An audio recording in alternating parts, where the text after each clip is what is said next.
Hello, everyone. Welcome to Executive Encore, the podcast that celebrates your incredible journey and empowers women to design their chapter or their next chapter with purpose, passion, and unstoppable impact. I'm your host, Patricia Muir. And if you are here, you've already proven that you have taken a lead at the very highest levels in your life and career. Now it's time to discover how your wealth of experience can become the foundation for something truly transformational in your Executive Encore. Today, I'm thrilled to welcome Simon Calderbank to our show. Simon is a passionate leadership coach with a fierce advocacy for women's leadership roles. What makes Simon's perspective so valuable to us is his unique position as a male champion who has dedicated his career to advancing women in leadership. He brings both professional expertise and deeply personal motivation to this conversation, which he will share today. Hello, Simon. How are you doing today?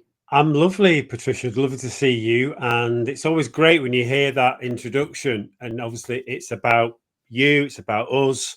And yeah, it kind of it reinforces why we do what we do, which is to help and support and make a difference. So, no, it was lovely to hear that. Thank you. Yeah. Well, thank you for making that point right away. Okay, so we're going to introduce a man's perspective here and one who is a champion. So we're already comfortable with that. I'd like to start with something that I know our listeners are curious about. You've made championing women's advancement a cornerstone of your professional mission. What drives you to be such a vocal advocate for women in leadership? And what have you learned about the unique challenges women face as they consider the next chapter? Ooh, two questions in one. Firstly, I suppose the reason why I champion is because I've seen firsthand the poor show that women receive in the workplace, usually male-dominated workplaces. Mhm, And yeah, been working now for over, wow, it's almost 40 years. It feels like mm, only yesterday when I started, but I've seen enough first-hand experience of how women are belittled, how there is continual bias, microaggressions, mhm, just basically toxic behaviors. And I suppose it came to a point where I just thought, why is no one saying anything apart from women? There didn't seem mhm, to be enough, as we now know, to be male allyship happening. And I just felt uncomfortable. And say, having been raised by women, auntie, sister, and mum, I suppose I was very much used to a female-driven culture in my home life, and that's where our belief systems take hold. So for me, it felt wrong, and I didn't really have a voice when I was younger because I just felt, well, this is how it is. But it always gnawed away at me. mhm. And I'd speak to my mum and my sister, my auntie, and they'd say, well, that's the way it is. Yeah. What can you do about it? And I think that just built and built over years. And I suppose it's only since I became a dad that I Mhm, really decided to, I suppose, strive forward, build a new skin, and to really start to focus on what I felt was really important in the workplace. And mhm, in culture in general, which is we all have an equal voice, we all have a perspective, and we all have the same option, or we should have the same opportunity to demonstrate our potential. And I think it was that, and thinking about my daughter, who's now 14, about what world is she going to go into? What corporate workplace is she going to go into? And I thought there has to be a better way. So therefore, mhm, I became an advocate and a champion. And mhm, I can't say I love it because I wish I didn't have to do it, but I thoroughly feel empowered by what I see hundreds and thousands of other women working strongly towards. And obviously, there are other male allies, mhm, within my network. And I think it's just about coming together, being a stronger collective to mhm, ensure that when my daughter enters the workplace, let's say it's in 8 to 10 years, that the workplace that she enters is nothing like the one today. Feels like we've gone backwards, Patricia, in terms of the scales. Women mm, seem more disempowered than ever before, and I think that's what drives me. So I just wish it didn't. mhm. So that drives you into a long career as well, right? Yeah. Because you know, as you built the muscles in your voice to speak out, because I would imagine it wasn't that comfortable speaking out at times. That your work is never done, is it? That's the way it feels, right? We have to keep on encouraging younger generations of women to speak up as well, and younger generations of men to be their allies. It is. I think it's more, and I suppose it's younger men. I've had a conversation with a few female CEOs that say, what's the point in trying to change the behavior of men in the boardroom? They're too far gone. And whilst I can understand the context behind that, if we start at the top and we start at the bottom, which is in schools, which is in the classroom, which is where I think men's or boys' belief systems are usually nurtured, I think then we approach it both ways, top, bottom, sideways. For me, it's all encompassing. We have Mhm, to ensure that men start to listen and start to learn about the perspectives of others. And I suppose that's the perspectives of other men as well. Men are very yes, competitive. There's this leadership style that says that we have to be aggressive and we have to be dominant. And it's not necessarily true. So I think it's really about how do we change the way that we see the world, and how do we encourage that equity? How do we mhm, encourage? How do more men sponsor women? How do they mentor women? How can mhm, they become more encouraging and more, I suppose, more aware of the challenges that women face, not just in the workplace, but in the home life? I mean, mhm, you show me a man who could go through what a woman goes through. mhm, mhm.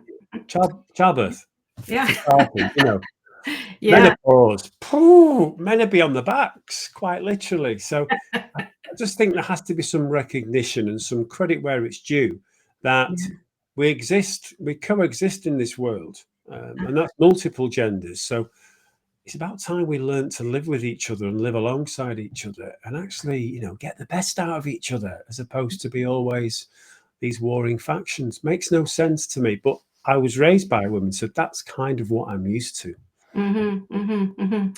Yeah, so it's when you speak about that, it's about there's still going to be some domination, and that is something that I think a lot of men have not um, understood how disempowering that is for them to be dominant. So I do want to speak about some of the toxic behaviors that are still in the workplace. And for our listeners who've navigated those challenges throughout their careers, here's a second question again. How can they transform those difficult experiences and build the strengths as they transition into the next chapter of their lives? Perhaps after corporate, but perhaps in a business as entrepreneurs. What skills do women have that precisely because of the challenges can help them in their executive encore? I think leveraging their femaleness, leveraging their female energy, is Hmm. a force to be reckoned with. Women, I find, have deeper reservoirs of empathy, um, seem to have more emotional intelligence than men. Now, that might be a generalization, but that's my experience. Hmm. I think it's playing to their strengths, and I think leveraging that, and not necessarily shouting loud, but making people aware, making men aware of the power and the influence that deep emotional intelligence can have on the workplace. Understanding the male drivers, that's key. Understanding males, the male's belief systems. What is it that drives those behaviors? Really trying to understand and cut through that noise and cut through that veneer, that Hmm. that sort of, that dominating, that almost perceived aggressive leadership style. I Hmm. think that would be one way of doing it. Hmm. I think also really being clear on their vision and purpose in the world, clarifying what that vision and purpose is, Hmm. and having confidence to follow it and to see it through, just like men do. I think that's very important. Like, first of all, the feminine power, but also for probably the first time in their life as they're entering that next chapter, is it's not about the corporate goals anymore. So it's not about um, even some of the language that is used that is very male dominating and very um, for women very, it's intimidating, some of the language that's used. So women can now take that experience, but the second part that you said about them now having a very solid mission, vision, what they want in their life, right? So they know what they don't want, but they might be coming into businesses themselves. And I hear so many women who start their own business say, I want to lead differently.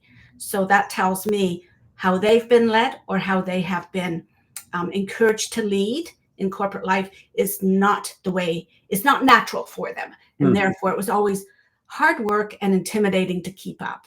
So I just wanted to, add my part in there, because that's exactly what I heard you saying. So yeah. So let's get a little practical. When you work with leaders in creating real lasting change, for those women who are ready to go into a big change into their next chapter, whether it's a career change, whether they're going out and be consultants, or they may even be board positions, entrepreneurs, what are the most effective strategies for building the kind of supportive network that will sustain their success? I think you said it then, build a strong support network. That would be the first thing. Always make sure you're surrounded by not just the right people, but the relevant people, and those people who will encourage and nurture, but will also challenge. So for me, everybody, whether that's male, female, any gender, always have a strong support network around you. It helps build your resilience as well as enables you to have a sense check mechanism. I also think as well, I think there's a lot to be said about visualization. We talked before about clarifying your vision, but visualizing where you want to get to, and almost seeing that future goal, that future version of you, or that future vision, and then working backwards in terms of how you intend to get there. That's always powerful as well. Understand your belief systems. Where have they come from? What's created them? Go back to your, I suppose, previous either work experiences or childhood experiences, and appreciate what those belief systems are. Can you unlock them? Some of our belief systems are really productive, some of them not so. And if we've worked in environments, if women have worked in environments where that leadership style has, I suppose, really gravitated them to get out and step out on their own, they are still going to bring some of those behavior patterns with them. So it's really about understanding how to, I suppose, bring the good and drop the bad. So introducing new behaviors, understanding how that can really influence and impact. And I think we said about support networks, seek advice, find trustworthy mentors. They're out there, whether that's male, female. Find mentors who've walked in your shoes, who can almost not hold your hand, but make sure that you don't fall off. It's tough. When I started my own business, there was nobody to speak to. There was like local government sort of protocols and initiatives, but they were run by people who'd never run a business. So No. they were lovely and they were helpful, but they've Yeah. got no first-hand experience of what it's like to be on your own. Yeah. Yes, it's liberating, but boy, it's full of trepidation as well. Yeah. So for me, that's certainly one aspect. Set boundaries, manage your own expectations, be true to yourself. It's easy when you run your own business to expect miracles. Don't always happen. So when you get those miracles or small wins, celebrate the life out of them. Every win is a win. And make sure you document that. Make sure you post about it. Make sure you talk to people. Talk to yourself about it, because you will be the biggest enemy to your success. So again, be aware of how you speak to yourself, of how you think. Would be a really key. That's one great message I learned many years ago. The things you say to yourself will either make you or they will break you. So make that inner voice. People call it many things, but make it your best friend, not your worst enemy. And that will certainly go a long way. And keep learning. Keep learning and keep listening. Even though you stepped away from that male environment, there are still a lot of many wonderful and influential, powerful men who can be a great support and great help, as there are the same with women. So again, it goes back to the network. Your networks are crucial. They always have been and they always will be Yeah. they online or face to face. Nurture them, build them, let them know you might need them one day. Hmm. And also, I'm going to go back to something that you said about being very selective about them. About sometimes it is a time for clearing out our networks as well, right? Sometimes they have served a certain purpose Yeah. Through our corporate life, and it's one of the issues that women have with, and I would imagine men as well, when they leave corporate life. Like, who am I now? Like, I was defined by this network. Now it's building a new network, right? And being very selective about that network, because you will need people to support you, champion you, be your ally as you are making some decisions about who you are today. So those were great actionable insights, Simon. So I want to circle back to something that makes your voice particularly important in this conversation. As a man advocating for women's advancement, you have a unique platform to speak to other men. For partners, colleagues, and male allies in our listeners' lives, what practical ways can men actively support women during this transition from corporate to their executive encore? Step up, be heard. And what I mean by that, Patricia, is if they hear biases, challenge them. Don't just turn away. Be the voice, make a difference. Encourage women to be heard, to be listened. Sponsor their networks. But I think the key one is when you hear something that you know is not right, stand up. Stand up and be heard. And that's the hardest thing.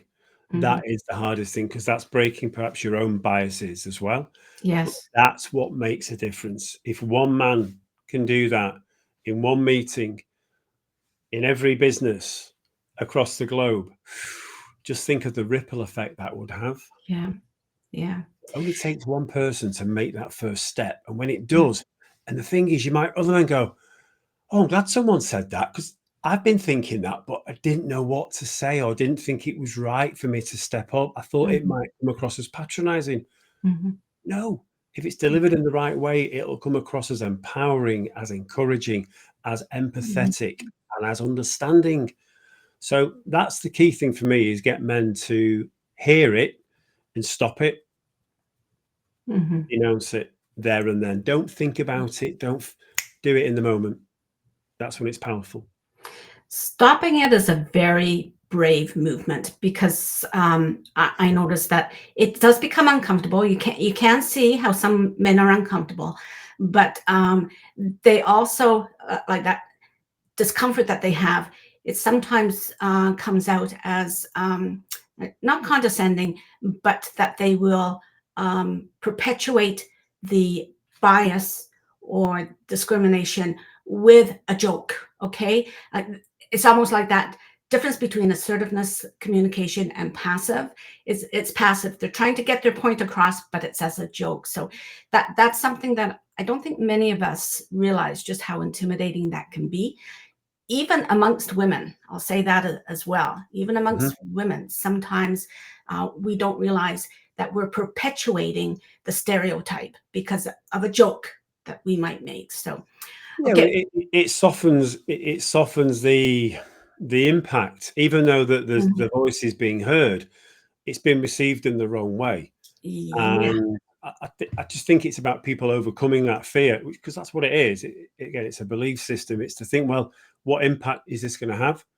What's the purpose of what I'm doing here? If I've got a stand to make it authentic, make it with authority as well. Yes, with authority. Yeah. Yeah, and one other thing that sprang to mind is I've never been shy about expressing my vulnerabilities.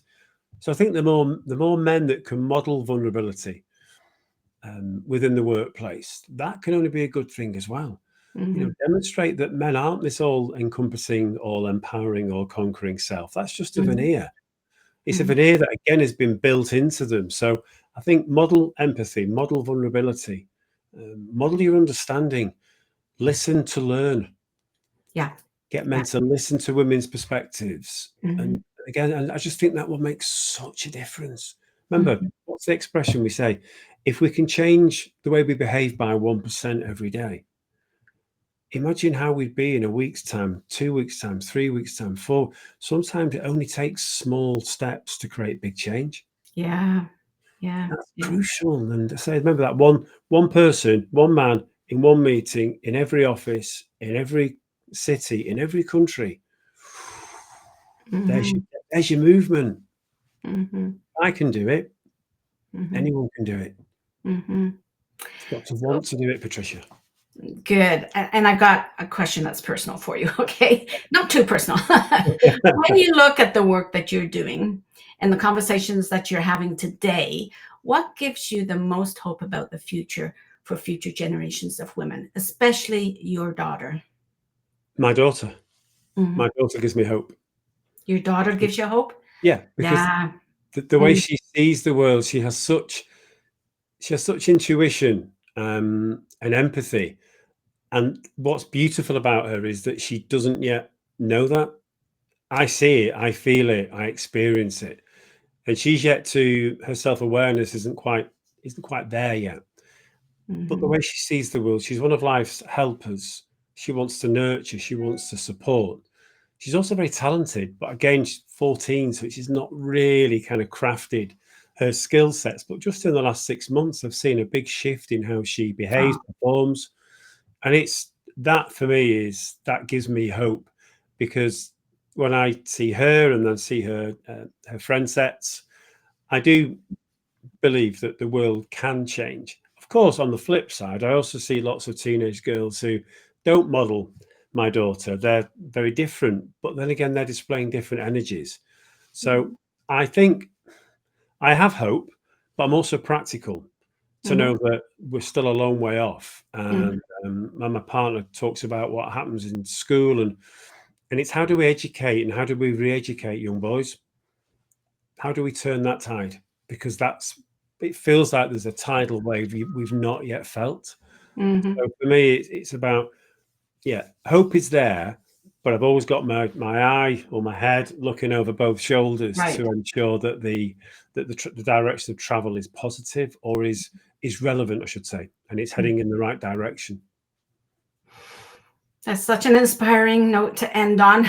You had me go goosebumps when you said about your daughter and explained, yeah, they really are the future, and let's hope they stay bright and aware Yeah, that they don't have the heaviness of the world upon them, where they become despondent and they lose hope, because we really need their hope as well. This is quite a philosophical conversation. I thought it might be. So thank you for being such a powerful advocate, for sharing your time with the Executive Encore community. Thank you. Um, yeah. What transformational conversation about turning our experiences into our greatest strengths and building the support systems that we need to thrive. Simon's insights remind me that our journey through the corporate challenges hasn't been preparation for stepping back. We're not stepping back from this. We are going to keep on moving with a very strong purpose. I think women who are going into their Executive Encore now, that's the one thing they all talk about, is my purpose now, right? So it's been preparation for stepping forward with unprecedented impact. Simon, before we wrap up, what would you want every woman listening to remember about the power of who she is as she goes into her next chapter?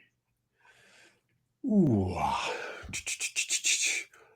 That life is what you make it. Mm-hmm. Okay. Life is what you make it, and grab every opportunity with belief, with Mm-hmm. confidence, and with authority. Good. Good. Believe in yourself. Yeah. And with self-trust, trust yourself, right? Yes, That's that's very true. emotional intelligence as well, like that self-trust that you have, and the positive self-regard that you can build for yourself. So where can listeners connect with you and learn more about your work?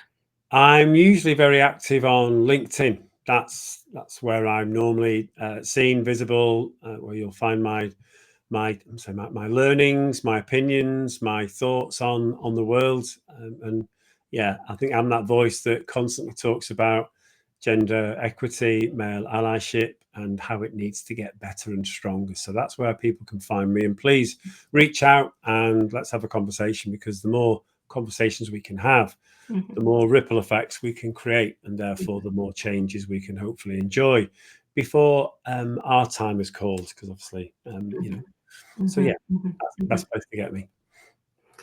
Yes. So if you're watching YouTube, you will see the links in the ticker below for you to get in touch with Simon through LinkedIn. And he is very active on other social media platforms as well. Maybe more so on LinkedIn, would you say, Simon? That's your preferred spot? Yeah, it's where I've been there for years. I feel like I'm part of the furniture. So the LinkedIn furniture. Okay, well, that's a good one.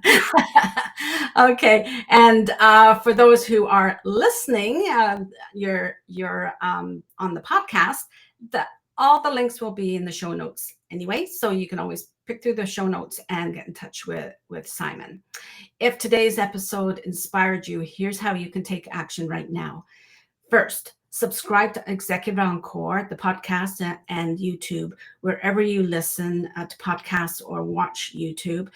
Join the Executive Encore Network for Women, which is a new membership and community of women who are proving every day that our best chapters are still being written.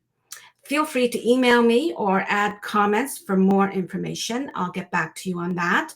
Second, add your comments so that you have a voice. It's very important for you to have a voice and to leave us a review that will help us to get this show out to even more people so that they can appreciate the content. Third, please subscribe to the Sunday Encore newsletter. Subscribe today so that you can read more about Simon. He will be featured in this week's newsletter, which will be published this Sunday, September 7th, 2025. When you subscribe to the newsletter, you will also receive VIP access to resources and offers from our podcast guests. Simon will have a special offer on the newsletter link. So I invite you to sign up for the newsletter now. Visit my website, read my blog, follow me on LinkedIn as well. Again, all links are in the show notes. Remember, this is where your Executive Encore begins. This is where you start to live, work, and lead differently with a healthy mindset and self-trust. And I will add this week, trust in our champions and our allies. They are out there and they are men as well. Until next time, take care of yourself, do what's best for you, and don't jeopardize what you've built for yourself. Bye-bye. I know.